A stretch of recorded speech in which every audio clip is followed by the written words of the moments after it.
Welcome to Politics Done Right. I am your host, Egberto Willies. This is a progressive program that will take the mystery out of politics. This is the program that will encourage you to make sure government becomes we the people. Whether you are liberal, progressive, conservative, or otherwise, you get to air your point of view. We are an independent media outlet that, unlike mainstream media beholden to corporations, we only owe allegiance to you. Remember, you can also send me a tweet at EGBERTOWILLIES. That is at Egberto Willies. Let us engage. It is Politics Done Right.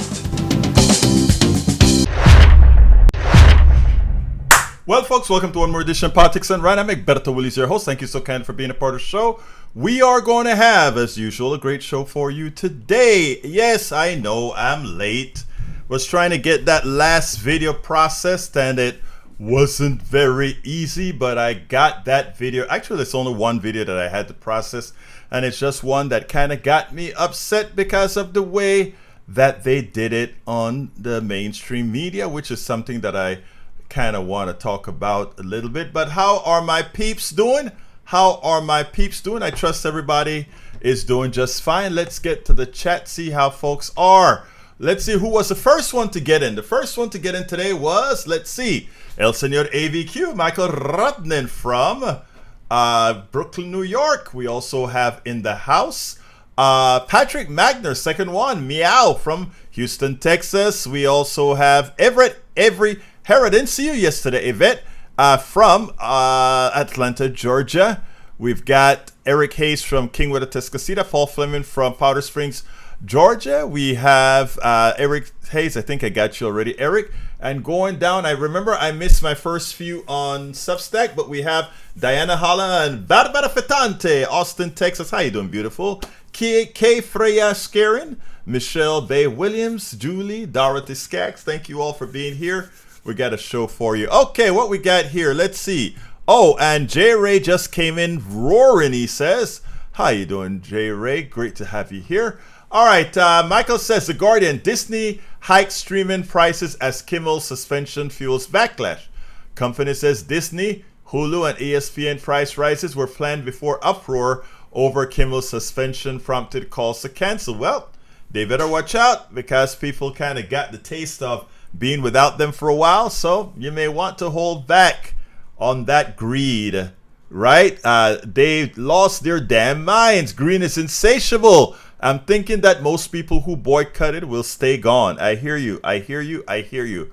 Michael says, Egberto, I don't know if you can play this Hawk reaction 1 minute long. I don't know if I can either. Let me see what we're talking about.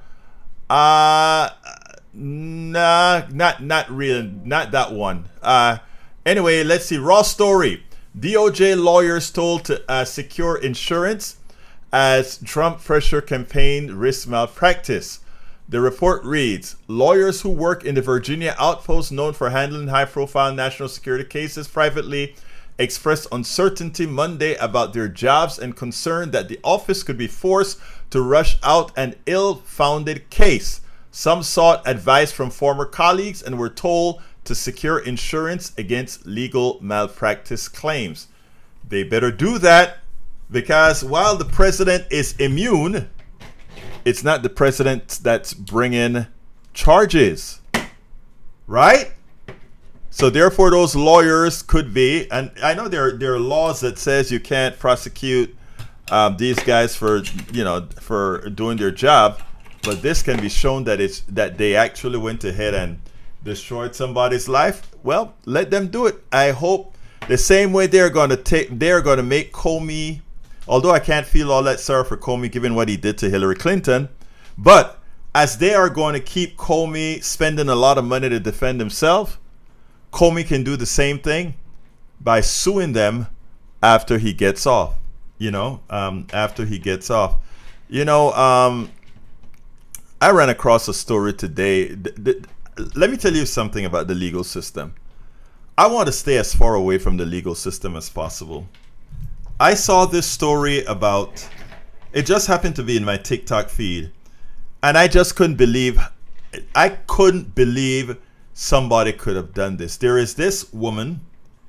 She's not disabled, but nobody knows that she is in a inside of a Walmart on those carts, and she's riding in the cart with her two kids, and early born, and I guess a 2 or 3 year old walking with her, following the cart. And there's this Indian guy that comes by, and he says to her, he's looking for Tylenol. Apparently he's taking care of his 80-something-year-old mother, and he's looking for Tylenol.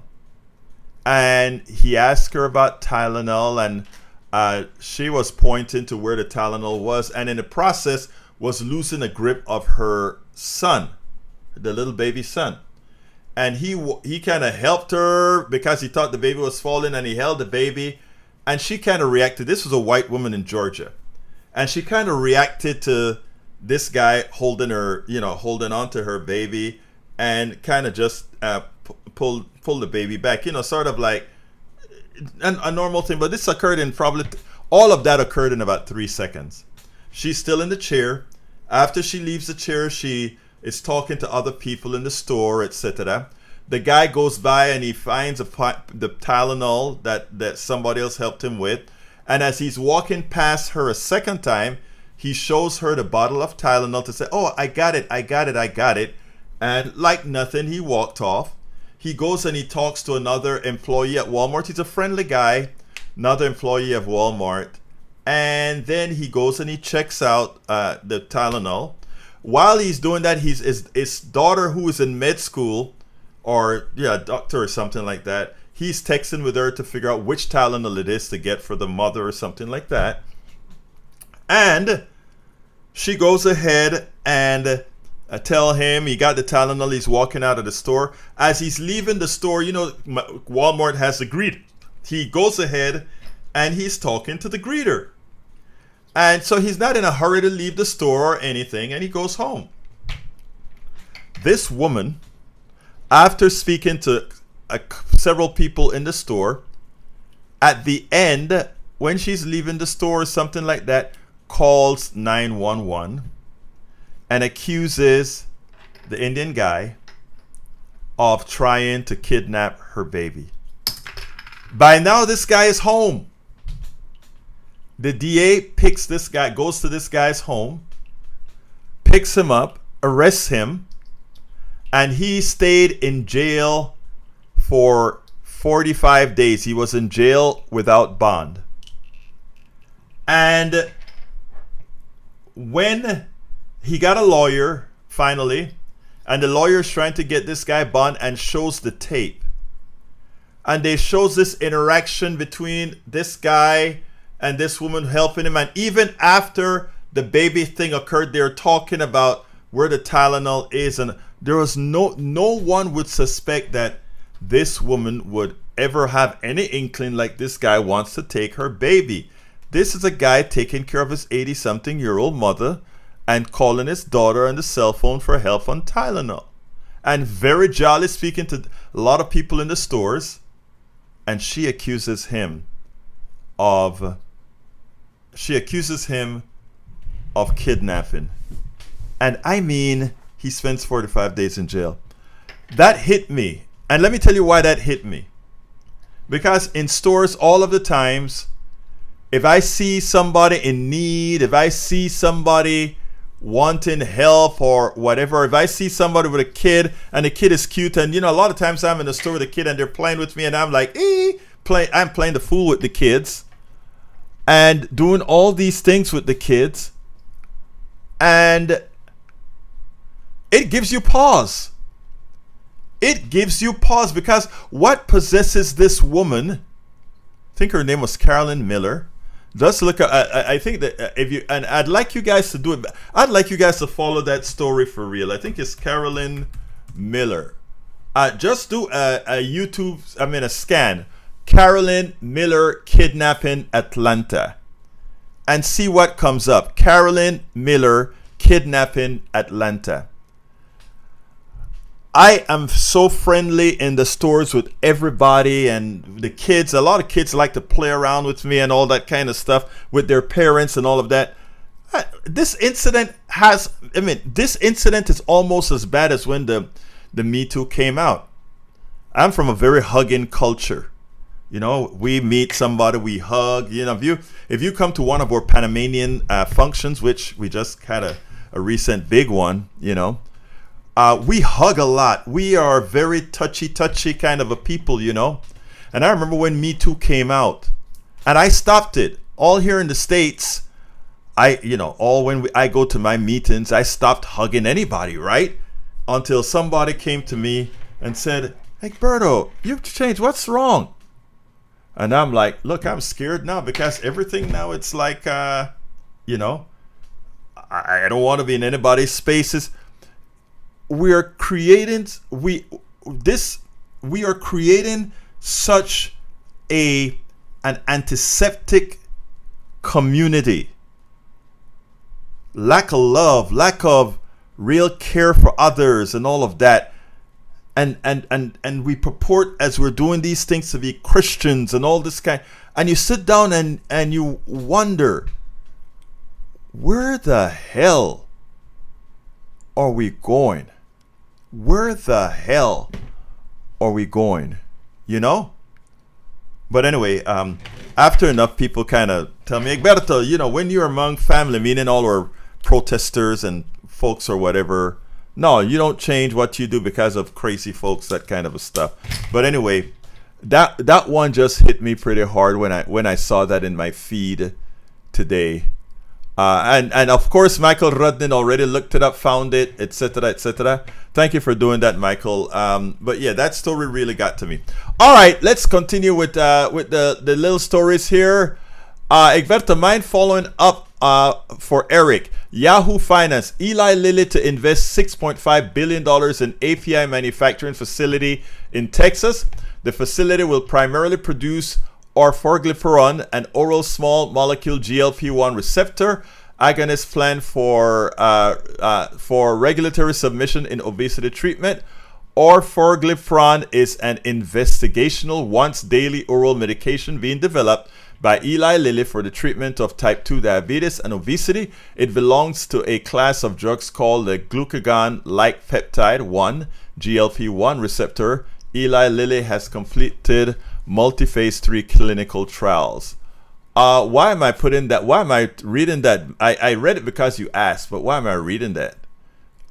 Anyway, MSNBC breaking news. It's out of the Eastern District of Virginia, where 3 sources familiar with MSNBC, FBI Comey is expected to be indicted pretty soon. Yeah, I had that tuned in and saw that. All right, the shooting that we had today. And once again, the race is on. Is he to the left? Is he to the right? Supposedly, we don't know if he's to the left or to the right. The one thing we know is that he had a gun. And the one thing we know about Texas is that Texas is the wild, wild west. You can walk around with open carry, concealed carry, any kind of carry here in Texas, right? That's who we are. We are the wild, wild west in Texas. So it's not surprising that the very first thing is, that's what we do. Anyhow, I want to play a piece that I just worked on, and the reason I was actually late for the program today. And that was because the way they misinform on TV drives me crazy. And one of the reasons I tell you all of the times why we have to have not the parroting of information that you get on TV. Okay? We have to make sure that we go out and tell some facts. So here is what I want to play for you as far as the shooting is concerned, and then we'll talk about it a little bit further. I will be the first to admit that we don't know much about what's occurred. All we can depend on is what the investigators are telling us. But I tell you what I find disconcerting.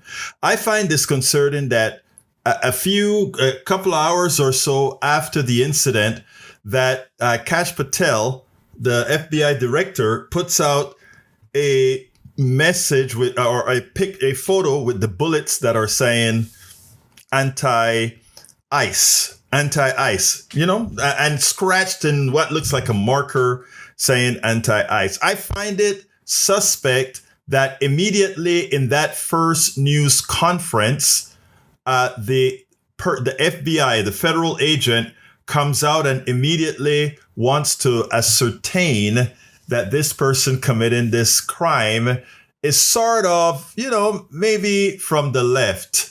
They are so anxious to put the murder of Charlie Kirk, this particular shooting, and all these other shootings that we've been having, which we know generally from the right and wide. These are the folks who mostly are armed up and filled with guns. But further, that made it disconcerting to me was how they described the shooter. On the MSNBC just a few minutes ago, this is the picture, or this is the type of way the host asked about the individual. And look how they describe this individual. I'll take it on the other side. More about the suspect and what you've learned from there in Dallas. Yeah, let's start with how this played out. He was on a building not far from the ICE facility, an elevated position where he shot into the Sally Port, the area where detainees are moved from a van into the facility, then moved out and taken to a detention center. This was not a detention center. They don't keep people in this facility, but instead it is a field office where they not only work people through that they've just arrested, but that they have people daily coming in for routine meetings. So that's where this took place. As for the suspect, we have learned a bit more in the last 30 to 45 minutes. Joshua John, a 29-year-old who was born here in Texas. We know politically he was registered as an independent. The last time he voted was in 2024. And in 2016, he was convicted, pled guilty to a felony charge of marijuana delivery. So he does have a criminal record. We know that both federal agents and local law enforcement continue to look into his background as well. But again, this happened at a field office.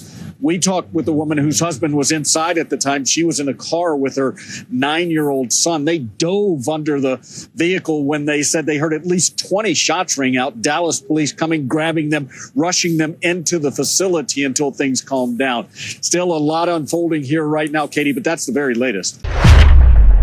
Now, Katie Turr simply said, tell us more about this guy. And one of the things that they said is this guy is Texas born. He's a resident of Texas, and he is a registered independent. For the rest of the country, that may sound okay. It's like, okay, so we don't exactly know what he is. Well, guess what? In Texas, you don't register with parties.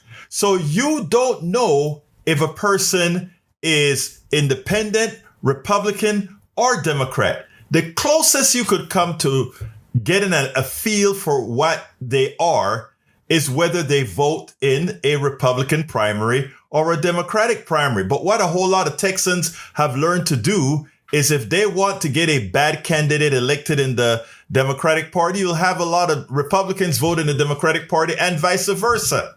So you don't know based on, you don't have any way to determine in Texas if somebody is Republican or Democratic. You can simply infer by looking at their actions, looking at their Facebook, looking at what they talk about, listening to what they say. That's the only way you know if a person is a Republican or Democrat in Texas. So once I saw that heading that says registered independent, I knew they were full of it, because in Texas, you don't register as an independent, Democrat, or Republican. So that makes everything that they're talking about this guy suspect. And do you notice something else there?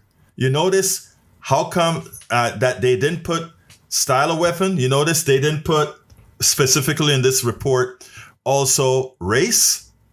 Because we know there is a certain characteristic of these killers that are out there. They know there's a certain characteristic, and what I think they're trying to do is create a narrative. They're trying to create a narrative to somehow bring an attack on anybody on the left. Let's be clear. Jimmy Kimmel got kicked off for calling the Kirk. They're calling the guy who killed Kirk a MAGA guy. I don't see why anybody should apologize for him saying that, or anybody should say any different, because there's nothing about the killer of Charlie Kirk who says he's anything other than MAGA, and there's nothing about this current killer today, I think his name is John. I don't remember what his name is, but there's nothing about him that gives you an idea his party affiliation. So right now they're trying to create a narrative on people they quite don't know.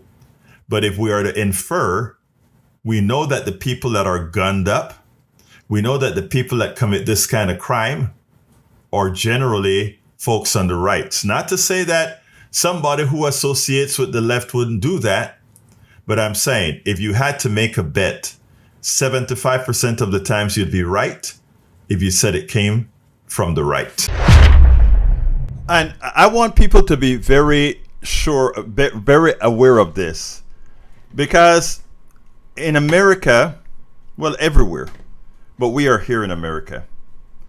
In America, we are not looking, the people who are given the news aren't necessarily looking for truth.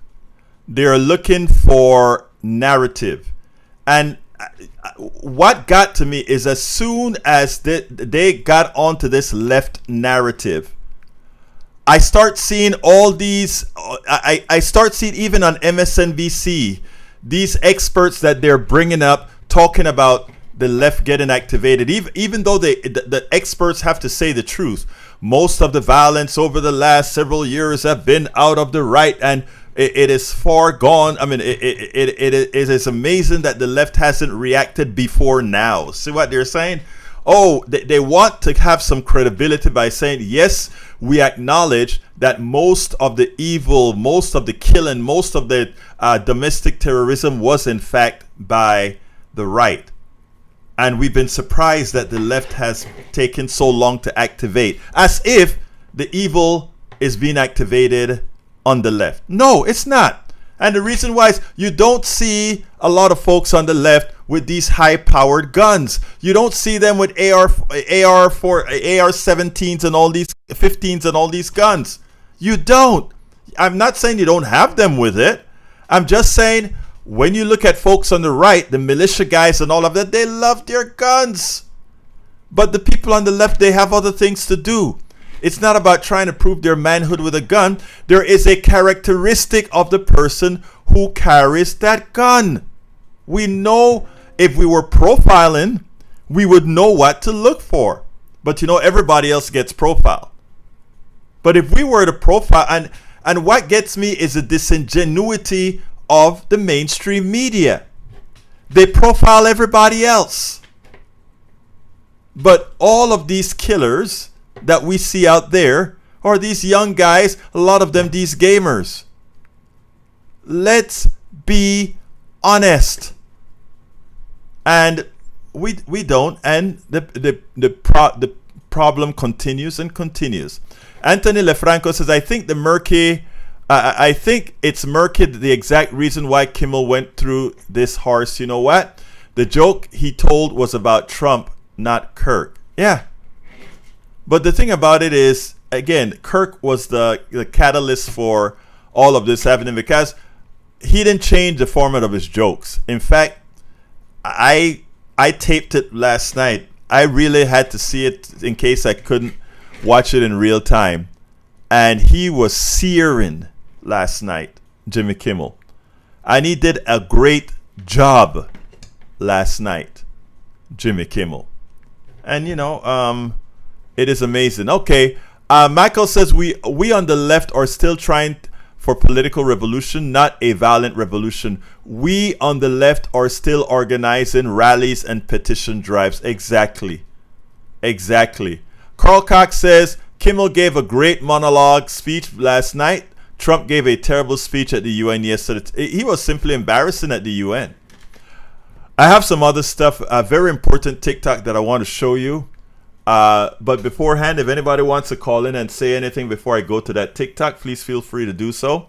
Holly, welcome aboard. Karen Dunford, Auden, Kimby, Jane Sykes, Angie Decadence. Angie Decadence? All right. Decadence? What's so decadent? Sandra D, Pat Hatcher, Natalie Lago. How you doing, Natalie? Linda Edco, Judy, Kat, Fetante. What happened? What happened was the killing, and I think that's what I was talking about. Anyhow, the telephone number 281-823-7747. If anybody wants to call in before I get to the other subject, but I want to just forewarn folks. I am not a conspiracy theorist. But the guy got off several shots, right? And we don't have the angles or anything like that. But I have a lot of things to wonder about with this. First, the picture of the bullets, real quickly saying anti-ice. That's one. Second, that they try immediately to point out that the guy was an independent, right? No correlation, whatever. Three, that no ICE person got hit, even though they're in close proximity to the people that they've been arresting. I don't know that this guy was going after any ICE agent. I don't know that. I do not know that this guy was going for any ICE agent. I think this one opens itself more to conspiracy theories than the Kirk murder. I really do. There are so many things in here that almost seem to want to continue the narrative of the left acting. But yet they can't find somebody on the left to really perpetrate these incidents, because Tyler Robinson for sure wasn't on the left. And for sure, this young man, whose his brother has stated categorically is very apolitical, according to the brother. Apolitical. So let's be careful here and push back hard whenever somebody come to you, or whenever somebody is telling you any of these guys are on the left. It is essential, it is imperative that we push back hard and refute it. It is imperative that we refute it. We should not accept any other. You're calling on the wrong line again, Ray. Ray, you're calling on the wrong line, my brother. 281-823-7747.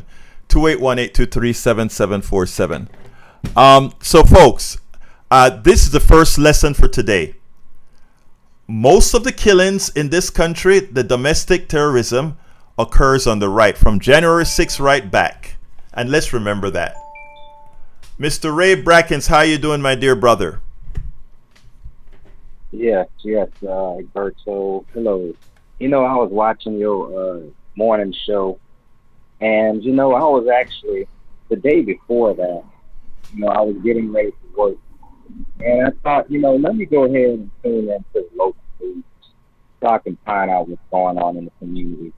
And then I get we interrupt your news report for this special report, and then of course, and I had a name I wanted to say, but I was scared to say it on the radio because it was kind of, it wasn't as risky as it could be. But when I say that pickle-headed, orange Cheeto face,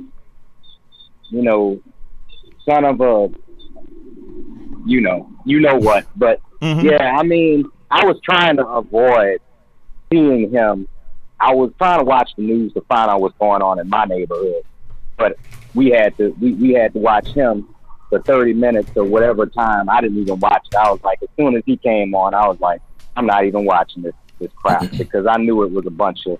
And no, the way he looks at the people in the room, it's like he just got this. It's like I'm just thinking to myself, you know, if there is a God, which I'm not saying there isn't, but the jury is out on that. If there is a God, I'm thinking to myself, while he's at this highest moment, embarrassing us, why can't he just tweak out for a little bit? You know, why can't he do a Mitch McConnell? Just stop talking for a moment. Just, you know, what they call it, glitching. Why don't he just glitch while he's in the middle of saying a bunch of lies? And that's what makes it so hard for me to just be a person that's religiously solid, you know, because it's like, as long as that thing gets to walk around and say what he needs to say, I don't care how swollen his cankles are and all that, you know, he's still a parasite and a cancer of a human being that nature needs to do away with sooner than later. That's all I'm gonna say on that. Well, look, you're up. Let me just say this, okay? Because you're correct. He was an embarrassment. And the BBC, I noticed that Brother Fleming put a piece from the BBC. I don't know if it's a piece that I'm thinking about, but I am kind of itching to play that for you all because it is sad what he did. So actually, you know what? I am going to play that. With one of the responses from the BBC. So let me go ahead and do that. Anything else you want to say before I do that? No, Alberto, you always call it out. Right now, I'm working for Isaiah Martin's campaign again. I'm asking if you want to support us anyway. Give me a call. Well, let me tell you, I actually interviewed Isaiah twice for the show. Yes. So yeah, I'm glad that he's running. He's putting some spunk and spice into the thing. So tell him I say hi. He knows me well. All right. I certainly will, Alberto, and I'll keep Take care, my brother. Have a good one now.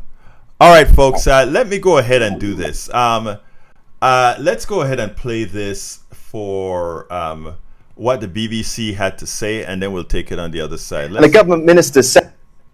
And Nick, you've been going through some of the claims. Let's start with London wants to go to Sharia law. Yeah, that's right, Sophie. This was the startling claim made by President Trump today. Part of his message that immigration is destroying European countries, including the UK. We know that for the best part of a decade, Trump has attacked Sir Sadiq Khan, the mayor of London. But this appears to be the first time the president has claimed that London wants to go to Sharia law. There was this myth on the internet about 5 years ago that was quickly and easily debunked that the legal system would be moving to Sharia law. So that was then. Today, the mayor of London's office said that these comments didn't really dignify a response. They called them appalling and bigoted. And a government minister said for the record that Trump's claim was false. What about climate change? The president said it was the greatest con job ever. Yeah, he did, Sophie. The thing is that decades of specialist research really torpedoes that argument. The vast majority of scientists and experts say that climate change caused by humans is real. And here's a quote. This is from the Intergovernmental Panel on Climate Change, IPCC, made up of hundreds of leading scientists. Human activities, principally through emissions of greenhouse gases, have unequivocally caused global warming. And finally, he also said, he told world leaders that he has ended 7 wars. Has he? No, he hasn't, Sophie. That is not the case. Trump claimed that thousands of people were dying in each of these 7 wars he talked about, but the reality is very different. Some of them were very quick skirmishes across borders. There was one that was a dispute between Egypt and Ethiopia over water, over the construction of a dam on the River Nile. There was no fighting there. President Trump says he deserves the Nobel Peace Prize, but the war in Gaza continues, as to the war in Ukraine, which, of course, Mr. Trump said he could end in just 1 day, Sophie. Nick, thank you. Well, Sarah Smith is still with us, as you just saw. Sarah, how did this address to the United Nations go down?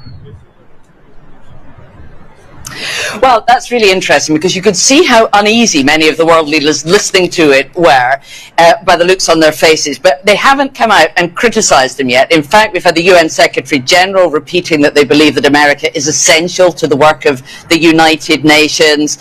Ursula von der Leyen from the European Union, for instance, has said she agrees with Donald Trump about Europe's need to end its reliance on Russian oil. I mean, Donald Trump came here 7 years ago and bragged about his achievements in office, and the people listening to him actually laughed at him. It was a humiliating moment for him, but things have changed so much. Nobody dares do that. And Nick, you've been going through some of the claims. Let's start with London wants to go to Sharia. All right, that was that. Now, Patrick, you can go and call in if you want to talk about those grocery stores. But folks, it is important that we understand. The rest of the world sees it. They're playing ball and they're preparing. Donald Trump right now still hold cards because of who we are, the essential country, the country that has the monetary balance, etc. But they're building around us. You don't hear the stories about. About what China is doing with their belt and road plans all around the world. You don't hear the stories about what India is. You don't hear the stories here because we are so centric among ourselves. But for those of us who are willing to go out and read the news of other countries and what's occurring in other states, etc., you'll be surprised that the rest of the world is going on. They just don't want disruptions. By the time if America keeps on the path with Donald Trump and its insularity and its pompousness, etc., by the time we realize that the rest of the world would have moved on, it would be too damn late. And a lot of us are trying to prevent that because we do want to make sure that we Americans remain a country that matters. Come on in, my brother, Patrick. Hey, good afternoon.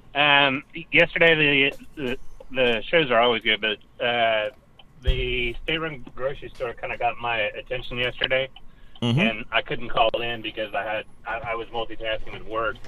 But one of the members had a hard time understanding that it couldn't be successful because it wouldn't turn a profit. I believe one of the things to look at is, let's look at some of the things that have been privatized that are not successful, like jails and prisons, water service. I can make a very long list of so many things that actually perform better state-run than privately. But there's also the fact that just because something's run by the state and it's socialist doesn't mean that it can't cooperate with the private sector. Yeah, I'm not saying this. Yeah, I'm not saying this is exactly how it would go, but it's not hard to imagine that if you do provide a large grocery store in a food desert, that people might not drive as much because they're not commuting to that grocery store. They can walk or ride a bike. So then if you have a lot of people that participate in that, then all of a sudden you might have something like parking lots that aren't as needed. Then if a parking lot isn't needed, then you can take that parking lot up, provide a green space, and then employ people to grow things for that state-run grocery store. And that's just one example. Capitalism will find an opportunity anytime you give it something. And so to doubt something won't work, or to doubt something will work just because you can't make a profit off it, is very, very narrow-minded and small in scope. Well, it is actually... It's indoctrinative, Patrick. It is indoctrinative. And that is what we have to be careful of. The reality is, from the time we were born in this country, we had to be indoctrinated to think that capitalism solves all problems. And that's false. Capitalism solves no problems. Now, does that mean I don't want capitalism to exist? No, that doesn't mean that at all. If you want to create a shoe factory and all of that, and you get a whole bunch of people that want to pool their money together to create a stock option that goes ahead and build a factory to make shoes or make jewelry or make all these things that we like, all these trinkets that we like, that belong in the capitalist domain. Why does it belong in the capitalist domain? Because it really doesn't matter. Okay? But if something matters, it does not belong in the capitalist domain. And the answer is simple.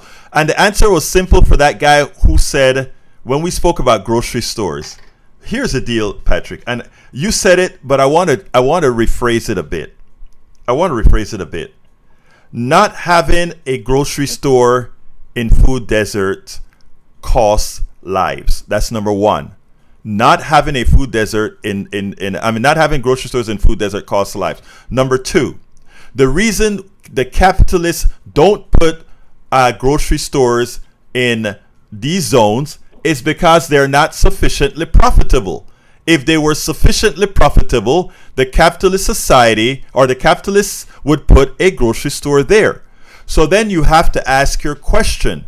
Should then, because capitalism doesn't see favor in food deserts, should we let those people die? Morality says no. And how do we solve that problem? Government puts a grocery store there. For the person who then says, but it doesn't make a profit, we ought to say, we know. There are a lot of things that don't make profits that are the right things to do. I mean, this is not difficult. Look, none of this is difficult, right? There are a lot of parts of our society where this makes sense. So it is that simple. Guess who wants to? Let's see what Mike Cisak has to say. Come on in, Mike. Come on in. And hold on. Let me tie these lines together. Okay, Mike, what's up? Okay. Well, see, there's some kind of wishful thinking here. How much profit do you think a typical... The profit margin on grocery... Look, you got to speak faster. The grocery store profits are tiny, tiny, tiny. It's based on volume. Yeah, 1 to 3%. Yeah, it's tiny, tiny. Very tiny, yes. Right. Okay. So if you put a grocery store in a high theft area, that profit margin goes away. Okay, hold on a second, Mike. Wait, Mike. No, that's a wrong. Mike. That's a wrong premise, and that's what I show to you, immoral folks, my dear brother. That's an immoral statement you just made there. If there's a high theft, let me tell you why. Let me tell you why. Be quiet. Let me tell you why it's immoral. Let me tell you why it's immoral. So you're just gonna Yes, I will. No, let me tell you why it's immoral. Yeah. Because even if it's a high crime area, let's say crime is 10% of the population. It is not, but let's say it's 10% of the population. Do you sentence the 90% of people that live there to death because it's a high crime area? No, you try to solve that crime problem. And how do you solve the crime problem? You solve the crime problem by investing in solving crime. But you see, the people on the right the leaders on the right don't have the forethought to solve problems. They have an ideological way of thinking, and once you come and tell me about profit and high crime, I don't care about that. I care about having a store that can serve the people, and that's all that matters. Nothing else matters. A store that serves the people. I mean, obviously. No. I love free market. I believe I run my company is free market, and I don't. And guess what? It doesn't matter what you think. That's what it is. Anyway, anything else you want to add? Okay, so there was a government-run grocery store in Kansas City. Okay, all right, because as you rightly claimed, it was run. The government there is run by a vast majority Democrat. All right, that's not where we're going. I want to talk. I don't want to talk about partisanship with this. I want to talk about solutions. Here's the quick of it. They kept pumping money into this grocery store over and over and over and over again to keep it afloat. but they Yes. couldn't because it was a high crime area. They never solved the crime problem. So what would you suggest happen to those people in that neighborhood? You take the criminals out. Okay, You leave and the so good people in, you take criminals out. I agree with and you voila. there. I agree with you. Okay. I agree with you on that, sir. Great. Okay, so why are the Democrats then flooding communities by allowing all these criminals to go again? Okay, All right, to go back out. Let me tell you They're something, not Mike. keeping them locked up away Mr. from the good people. Mr. Cisak. That's not fair. Mr. Cisak. Mr. Cisak. That's not fair. Mr. Cisak, your premise is completely and provably wrong. The propensity of crime that you talk that's about opinion. is not. No, it's not an opinion. It's a fact. Let me tell you a little bit about Kingwood, Texas. No. I live Well, in. the fact is that I'm speaking now, when sir. Mike. Bill Clinton Mike. passed the three strikes law, we had All right. Let me tell Mike what the facts are. Okay. And I want to speak about this on criminality, my dear brothers and sisters, because here's the deal. I live in Kingwood. The way the FBI statistics and all of that work is as follows. The only way you become an FBI statistic is if you get entry into the system. That's the only way. You have to get entry into the. I call back in, Patrick. You have to get entry into the system. Now, I live in Kingwood, a very, very white community, okay? And a community where if you get into an accident, the cops call your daddy. Also, if you have an issue, we don't talk about the drugs in this community. This community has a lot of drugs. Yet, there are not a lot of drug convictions and a lot of address. My daughter went to school here. My daughter went to school in this place from the time she was a toddler, from kindergarten all the way up to 12th grade. We saw more drugs in Kingwood than where my wife grew up in the mostly predominantly minority community. Yet, if you compare South Park with Kingwood, you would think that people do more drugs in South Park than Kingwood. So if you look at the FBI statistics in South Park, it would say, hi, that minority community has a large percentage of drug users. And if you come to a community like Kingwood, you would say, oh, nice, beautiful community where there's no crime. This is a community where the women, they drive around, open bottles, all of that, but they never make entry into the system. So they are not an FBI statistics. So when people call and tell me how much more one group are crime ridden than the other, I find it amusing because I live here and I see crime, but the crime that others get put into jail for, they don't here. So they never become a statistic. It is so hard when you're arguing with people that have a propensity to be racist. And notice, and that's not all of my MAGA here, but in the case of CSAC, it's a propensity to be racist. Why? If everything with him, you notice it kind of comes down into, well, there's crime, and then he gives crime a color. Come on in, Brother Patrick. You dance around it, and you got to it. But what's just blowing my mind right now is the idea that he thinks that where a grocery store would go in would be high crime, and he put that premise in first. Right. And it took us a while to get to the argument, but.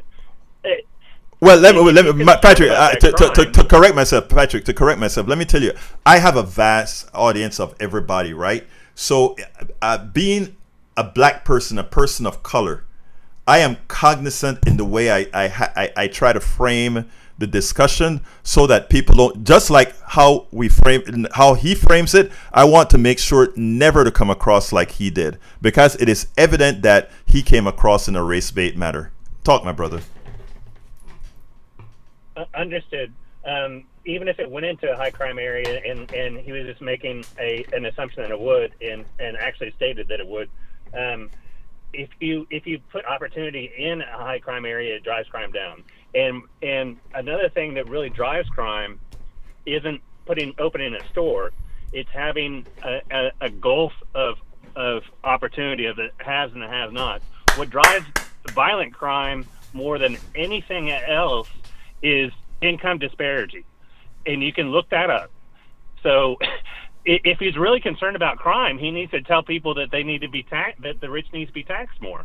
To say that dropping a building in where need is and setting up a store is going to create crime. No, what's creating a crime is not having the opportunity and having a large income disparity. There's no way to argue it. You nailed it. And the thing, and progressives understand that, right? And we and a lot of our Republican brothers and sisters get it too. We just have, like I said, there going to be a certain level of degeneracy that we have because of these issues. But you nailed it. By the way, Ernie Boxall, Thomas Sewell is Thomas Stowell, and it's not Thomas Stowell, it's Thomas Sewell, and Thomas Sewell is a disgrace. Let me just say that he has put the whole thing backward by a bunch. He's a disgrace. Continue, brother. I was going to switch subjects real fast since we were talking about the shooting earlier. There are a lot of people that are talking about a civil war or something like that. The people that are talking about it are the ones that really want it. Exactly. And I can tell you, as a gun owner and somebody that will defend themselves, I wouldn't expect to win this, and I don't think any progressive would, because we're outnumbered. B, we just don't have it in us to be as cruel and to be as brutal as what we would face. And anybody that's interested in having some sort of civil war or fight, they'd better rethink this, because the only people that will be left will be the absolute most cruel, the absolute most brutal, and the ones that you, even if you are just as brutal as they are, they might get one up on you, and that's all that will be left will be brutal people. Let me just say this. Let me just say this, okay? Here's the thing that I think, I love you, but I think you made one mistake there. There are not a lot of them out there. They're just loud. They're loud. Most people are loving. Most people are loving. I mean, that's what I talk to all these MAGA folks and all of that. These guys are not the arm touting guys that want to blow your head off. That's not who they are. And it's hard to believe it, because the loud ones and the ones that are keyboard what do you call them, keyboard pilots or whatever you call them, but it's not a lot of keyboard warrior. Let me just give you hope, brother. There are not a lot of them, and they love your kid. They love their kids like you love your kid. They love your mother, their father, like you do as well. And that is why when I wrote my book, How to Talk to Your Right-Wing Relatives, Friends, and Neighbors. Hey, by the way, here you go. One of the things that I told myself, because I went and I spoke to a whole lot of people, right, is I told myself one thing. While a lot of these people talk a lot of smack, the ones that are really, that you can sit down and have coffee with are much more than the ones that you can't. And, just believe me when I tell you that, brother. That's all I'm going to say. Anything else you want to add, man? No, sir. Thank you so much for having me on. Thank you very much for calling in, man. Look, guys, I have some other stuff that I wanted to talk about. We didn't get to talk about it because you guys come first, and I love the honest conversations that we have here. Mike kind of got me a little bit perturbed, because the amount of hate that he promotes towards, and he doesn't realize that it's hurting himself. It's hurting himself, right? But look, most people are good people, including most of our MAGA brothers and sisters. Don't let anybody fool you otherwise. I know it's hard to believe that because of the indoctrination, etc. But you get a chance to engage, you'll find something quite different. I promise you that. I actually promise you that. Let's see. I saw something from Michael that he wanted me to do. He says, Egberto, after the call, no rush. Would you ask for the last readout before you close out the day? Mike C doesn't understand the point of where the government grocery store would go. They will go to food deserts where there are no other grocery stores nearby. The crime rate of those locations is irrelevant, as the grocery stores would either be set to so cheap that anyone could afford them, or outright free if the poverty rate is too high. They will have and SNAP would cover that because there's already a program for that. What people like Mike C refuse to understand is that the desperation that comes from poverty is the leading cause of crime. So if you uplift people out of poverty, you lower the crime rate. And that's a statement of fact. That's a statement of fact. And let me tell you, Michael, thank you for saying that. And let's remember to keep preaching that. Let's not fall into where Mike and his ilk would have you fall. Let's not go there. These are hateful people that have allowed the hate from the plutocracy, from the billionaires who depend on us hating each other. And they're falling in line. And if I sit down and I hate CSAC, these folks that display hate, if I sit down and I hate these people, then the plutocracy, the oligarchy, the wealthy would have won. If I reciprocate that hate, the wealthy, I'm not changing my values. My values are moral, mathematically moral. And notice I said it, mathematically moral. Their belief system is mathematically immoral.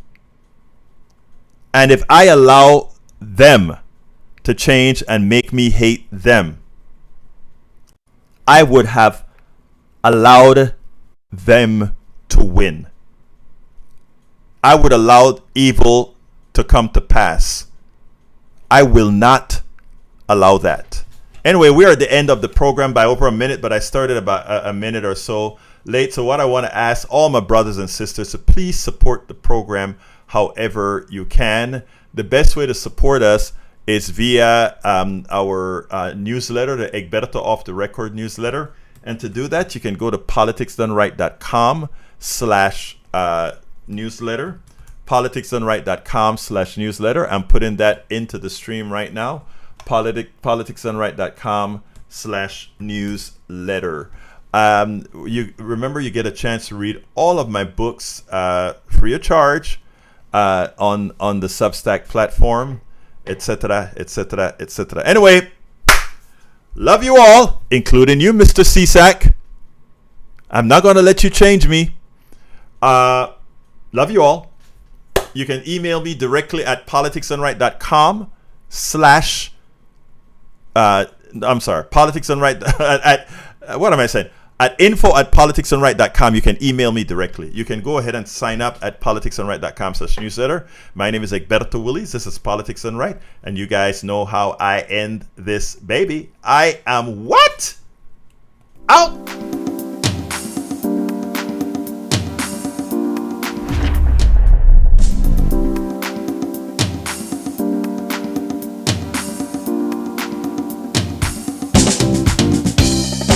Welcome to Politics Done Right. I am your host, Egberto Willies. This is a progressive program that will take the mystery out of politics. This is the program that will encourage you to make sure government becomes we the people. Whether you are liberal, progressive, conservative, or otherwise, you get to air your point of view. We are an independent media outlet that, unlike mainstream media beholden to corporations, we only owe allegiance to you. Remember, you can also send me a tweet at EGBERTOWILLIES. That is at Egberto Willies. Let us engage. It is Politics Done Right.